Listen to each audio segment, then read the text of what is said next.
bellissima, splendida, magnifica serata con Veneto Stato e con questi specialissimi ospiti che vengono apposta dalla Catalogna.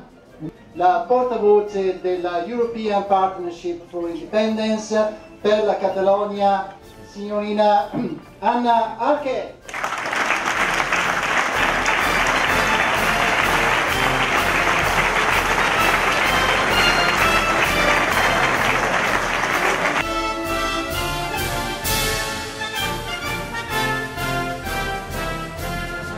Vedo la sala piena e ringrazio in particolare voi, perché senza di voi noi non potremmo fare nulla.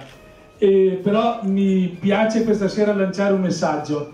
Guardate che noi, quelli di qua, contiamo come voi.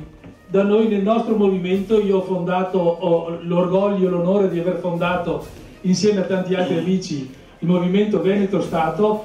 Non ci sono segretari, non c'è presidente, siamo tutti segretari, siamo tutti presidenti. Siamo tutti idealisti che questa sera mettono insieme la pietra, non la pietra miliare, la pietra d'angolo per costruire l'edificio dell'indipendenza.